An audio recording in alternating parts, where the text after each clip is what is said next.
আসসালামু আলাইকুম। আজকে আমি রান্না করব মলা মাছের চচ্চড়ি। আমি তো অনেকভাবে মলা মাছ রান্না করি।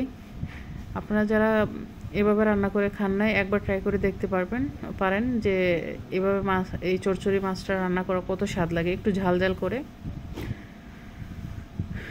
এখানে আমার বর 200 টাকার মলা মাছ নিয়ে আসছে বাজার থেকে। দোকানে গেছিল, সামনে বিক্রি করতেছে, নিয়ে আসছে। এখন আমি মাছগুলোকে কেটে কুটে রেডি করব। এর ফাঁকে আমার বর আমার 2টা বাচ্চাকে গোসল করাচ্ছে। এই যে আমরা 2 বাচ্চা আর মা বাবা ছাড়া তো বাসায় আর কেউ নাই। আর আমি মাছ বানাচ্ছি। ক্যামেরাম্যান কি তো আমার বর, এত ভালো না, সুবিধার না। ক্যামেরাম্যান ভুলভাল করে সব সময়, তাও করতেছে। বাচ্চা 2টা ওদিকে গোসল করতেছে, এদিকে ক্যামেরা করতেছে, আমি মাছ বানাচ্ছি। যা কেটে কাটাকুটা শেষ। এখন সব কিছু আমি কেটে কুটে একসাথে রেডি করে নিছি। এখানে যা যা লাগবে সবগুলো উপকরণ। টমেটো কিন্তু 380 টাকা, টমেটো হইলো 180 টাকা, কাঁচামরিচ 300 টাকা কেজি বর্তমানে। এখানে 200 টাকার মলা মাছ। সবগুলো উপকরণ আমি একসাথে পেঁয়াজ, কাঁচামরিচ, টমেটো, আলু, রসুন কুচি, ধনিয়া পাতা।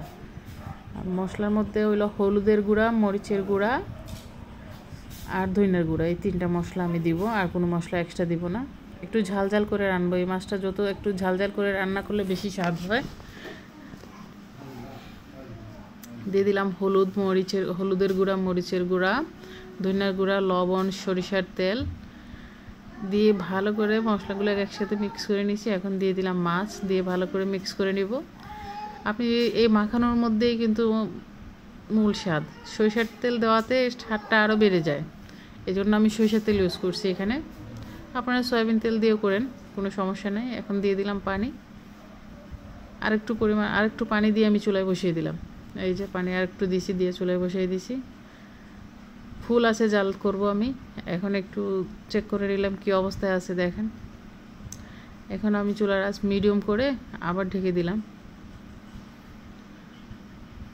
5 মিনিট পরে আইসা দেখলাম পানি মোটামুটি শুকিয়ে যাচ্ছে, আমার মাছও হয়ে গেছে। আর একটু সময় জাল করব, পানিটা আর একটু শুকাবো। এখন দিয়ে দিব সামান্য পরিমাণে ধনিয়া পাতা কুচি। অর্ধেক ধনিয়া পাতা আগে দিছিলাম, এখন তো দিলাম। শেষ, ব্যাস হয়ে গেছে।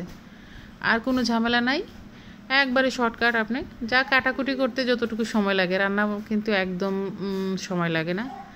দেখেন, এটা দেখতেও যেমন লোভনীয়, খেতেও কিন্তু খুব স্বাদ। সবাই ভালো থাকবেন, আল্লাহ হাফেজ। সবাই একবার ট্রাই করে দেখবেন।